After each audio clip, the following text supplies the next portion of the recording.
everyone, welcome back to Uthando Live Show. Thank you so much, guys, for tuning in.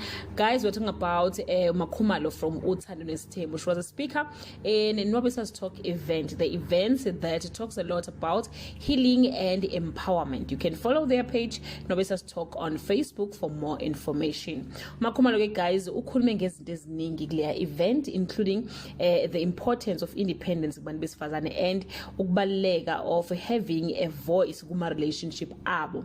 Please check the full video and let me know what you think about it on the comment section. Bye. Imagine ophambili ubone kahle ukuthi ngiyobuye ngiyithole empilweni. Ama red flags are there, uyawabona futhi now. But ngendlela madoda owenziwe nga, you are so hypnotized kwi level yokuthi you think ukuthi kwalo msebenzi owawukade usebenza ngeke usaphinda uthole. Maungenza decision nje kusasa ukuthi ngiphinde emsebenzini ngifuna ukuthi ngizimele. This is what I always say. It's not bad to decide ngefamily yakho. And it's not bad if you can take care of your family. But ngi-empowerishe. If kuukuthi like haya ama business enze imali eningi engangikhokhela, ngiqashe ungikhokhele. So that ngibe nento yami. Dokutshela why ukuba nento yakho ku very important. Ku-important because uyabona singadlala abantu lana kuze kuthiwe noma ngigqoka amanikiniki niyowaqoka nodwa mina ngangifaki. Ngoba kwenziwe ngathi imali isono. Imali ayisosono. Bese umuntu athi awudingi lutho ngikona konke futhi ngizokunika konke. Kodwa ulahlekelwe into eyodwa, izwi. Awuna voice. Awukwazi nje ukukhuluma thini umuntu ongenalutho esandleni. Because imali ikunikeza amandla. Ikunika authority. Ikunikeza amandla okwazi ukubusa. Okwazi ukudetermine ukuthi ufuna kwenzekeni. Ikunika amandla okwenza ama decisions. Uyabona imali mawungenayo. Angisho imali eningi leyo kugwila ingaze ngicabanga ukuthi mhlambe sengiphambanelwe ingqondo. Just nje ukuba nento enile wena ngokwakho. Waba nento esesandleni. Ikunikeza ipride yokuthi ngiyenze kanzima ngamandla ami lento. Bese iba nevalue. Bese ukwazi ukuma kanje ushaya unyawo phansi. But umuntu mekuphuca lawo mandla awekho mntakwethu. Ngeke futhi azabuye. Uyothi ukhuluma ubukhumbula ukuthi umuntu one authority lo nemali. Ubani oyialawile uwena. Kodwa can you see ukuthi you are now bitter? Awusekho happy ngento evunyelwe uwena. Mawuthi uyaqala phansi uyoyi-addressa kungazi ukuthi usune bipolar. Ngoba ka understand. Uyamazi umuntu abusive ukuthi unjani? Ukwenza ukholelo ukuthi uyena yedwa indawo yokuphephela, the safest place. Makufika omashobane eduzane uzokutshela ukuthi I don't like you to have many friends. Nixoxani ngempela, I'm your friend. I'm supposed to be your friend.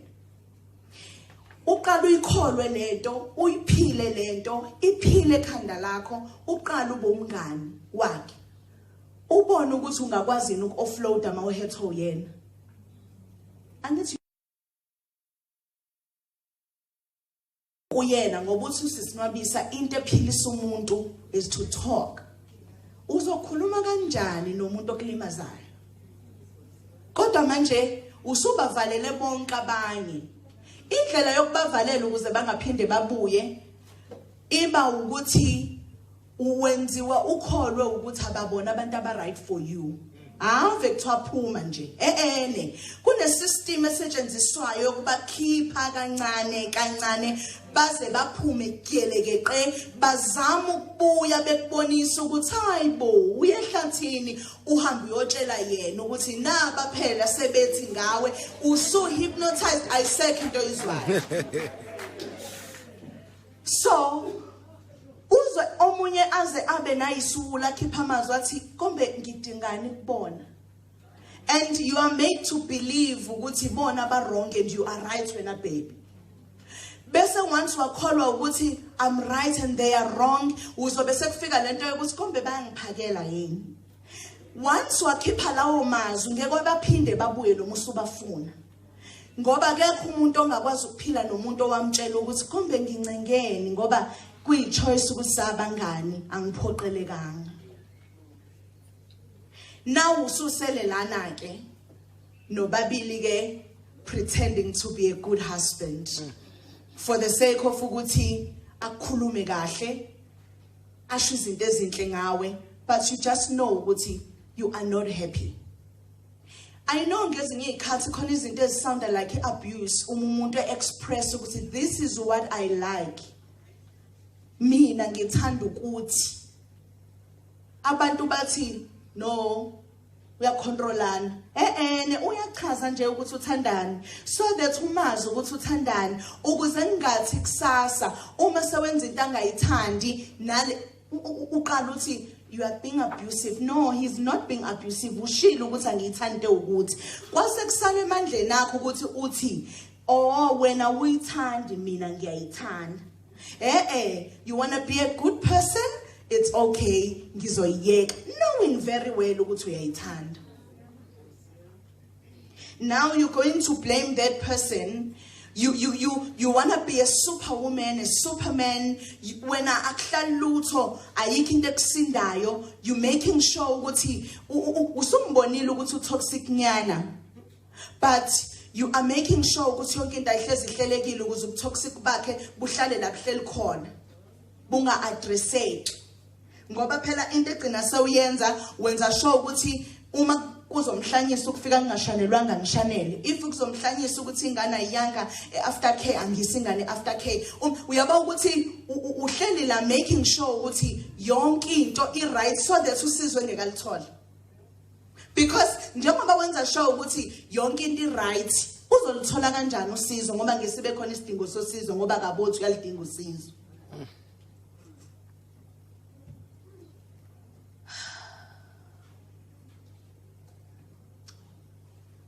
So now u end up ke lento ye resentment yenza ukuthi sewubambile ke inzondo for the longest time ekwenza ukuthi ungavuki ukuze makuthiwa umshayi wesibhakela cha lela limqumbe phansi ngeke avuke noma ethi uyazama noma bethi bamvusa angasavuka. Ngoba yini? Ngoba uwe kakhulu bu.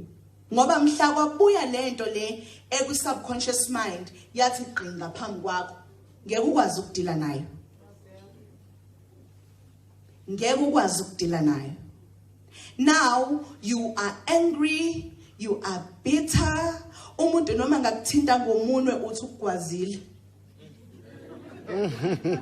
You are so sensitive that uMakhumalo nje ezingenele eminyango ephuma eThekwini akazi lutho ngawe, you just feel nje ukuthi ukhuluma nami ke ngoba ukusho ukuthi banjena ke into enza sikabalaleli. You usensitive kuyona yonke into. Ngoba usukule stage engishoyo sokuthi awusakwazi ukuvuka ngoba usubekezelele into for the longest time, and ayikho into ebhlungu njengento oyialawe wena ngoba uyakusaba nokuyothi futhi ngiyazibona ukuthi ngiyenza iphutha for allowing yonke lento ebeyenzeka. Ngoba sawenze nabantu abebekutshela ukuthi lento yenza iwrong ba believe ukuthi hayi no you are sharp, you are okay. So uzobuya kanjani ngoba uyothi uyabuya athi umuntu ayibo wena lokhulumayo ngeke, it cannot be. So now you are struggling ulwisana nawe more than ukulwisana nalomuntu ophambi kwakho, but into eyenza ukuthi manje ulwisane naye kule level okuyona bese ubukela ngathi wena uhlanyana. It's because ngeke understand when you try to explain ukuthi ulinyazwa yini ngoba yonke lento like hayi uniform inhle imnandi kuhlezi kuhle kuhlekwa yonke into i-right. I always say uma ngabe ufila ngizokhuluma nge power of saying no. A power of saying no. Kukhona abantu abalimezwe ukuthi nje they just cannot say no.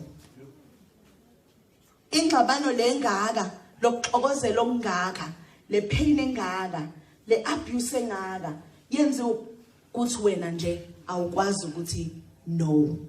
Lento bengisho ukuthi uma ngabe umuntu enza into kuwena and you can feel ukuthi ayihambisani nami, musu kuyivuma. Uno awunaqala. Asupractice unosujwayele. No.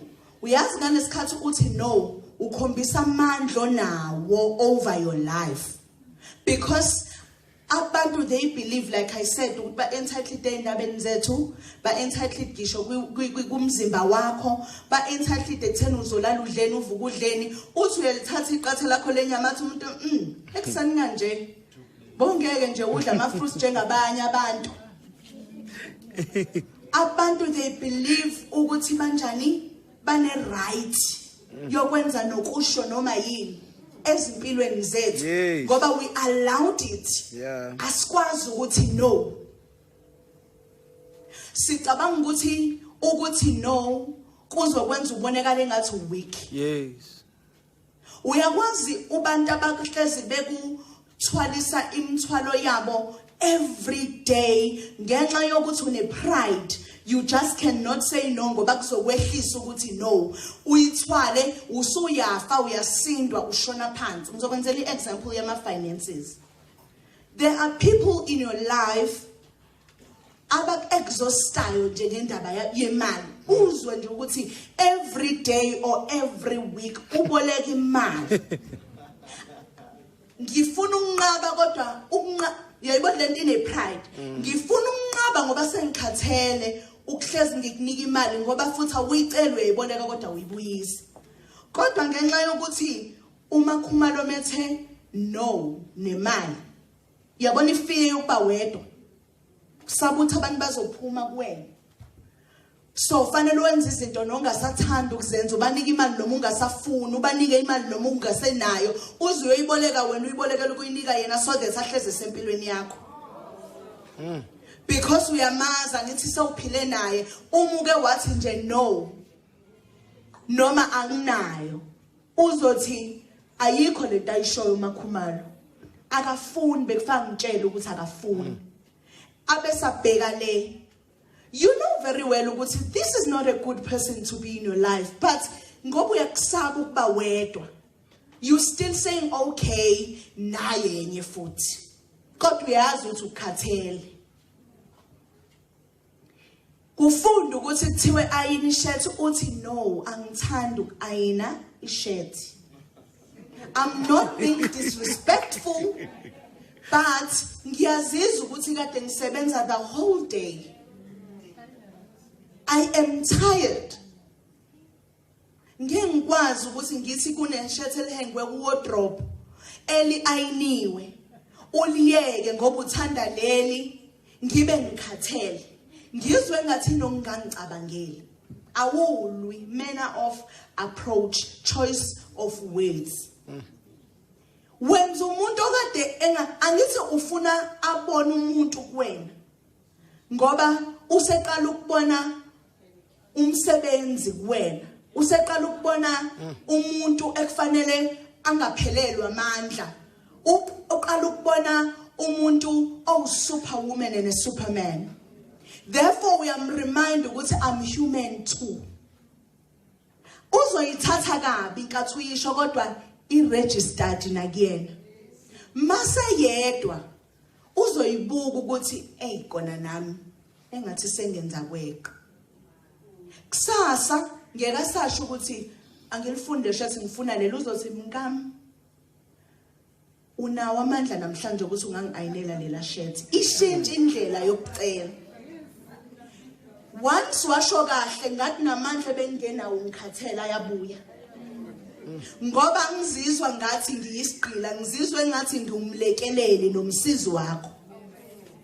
Therefore ngoba ngizuthando emazwini owashoyo, kubuya into kumina ngoba ngiwilling ukwenza noma yini for umuntu ongithandayo.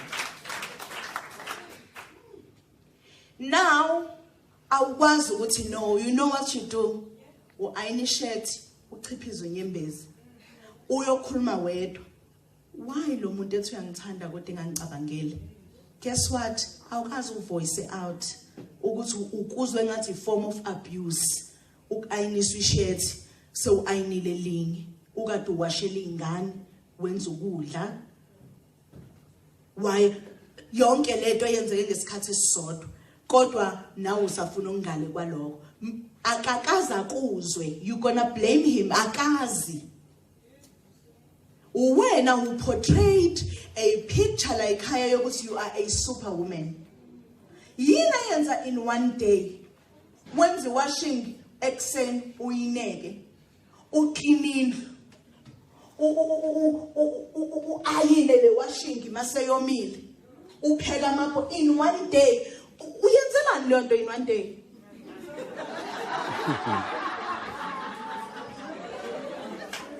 Angithi sangifundisile ukuthi wena unamandla okwenza yonke into in one day. Now kunama expectations. Why ungabi human enough ukuthi mangenzi washing iqolo lisuke libhlungu? Therefore ngizosave amandla for ukupheka ngoba ngiyekulala engadliwe. Kodwa ngengiayini washing ngengisenze spring cleaning ngizokubona the next day. Uzofuna ukuthi ucatshangelwa ngento ozenzela wena. Guys, we like to complain ngezinto esigagaze sisicommunicate. Communicate these things. Sebenza ngamandla onawo. Sebenza ngamandla onawo. Mina nje, I've been working for a longest time. Ngilalela indaba zabantu zothando sakulungisimize and everything. Wafika isikhathi la khona ngazizwa ukuthi no man, I'm empty. I call it, I have nothing nami engingakwazi ukukunikeza yona. Kwamele ngisho ukuthi ngiyayiyeka le show engiyenzayo manje ngisafuna ukuyenza. It's too much for me. I feel like angisakwazi ukuphila yami impilo ngoba ngihlezi ngine stress sendaba zabantu. It took me to say no ukuze ngikwazi ukuthi ngibe right. I'm able now to face my own problems because anginaso isitefe sokubhekana nendaba yakho. Nawe zama nami ngizame.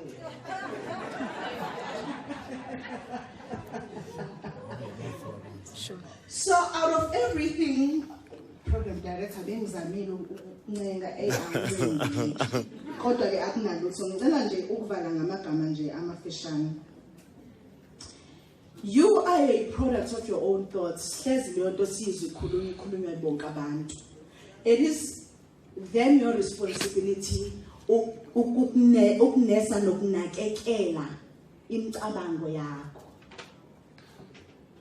Zonke lento engiyisho la ngizikhulumelana zimosha umcabango wakho, and don't ever think you're going to be productive ngoba umqondo wakho umoshekile.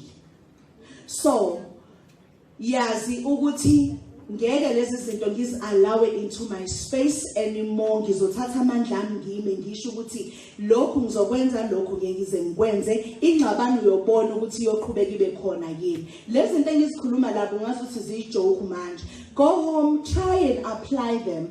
Try ukuthi uyophila ngalendlela engiyishoyo. Ubone ukuthi ngeke ube khona nomehluko, ngeke wehle yini ukuthi kube nama misunderstandings. Kube nezinto engazuthi like haya sewufuna ukuthi kube nje. Understand this upartner wakho ukuthi la ekhaya siyaphilisana, phila wena thina size ngemuva. Okay? And then you are also responsible for your peace, your own peace. Yababa fethu wonke umuntu who messes up with your peace phuma kancane ukubona umuntu ongakhokhile eklabheni. Phuma ngathi uyangena. Uhlale ngathi uyasukuma, uhambe ngathi uyahleka, uphuma ngumuntu. And let me tell you something. Never ever be scared of ukuthatha irresponsibility for yourself and for your life. Akekho umuntu ozalwe naye. Akekho umuntu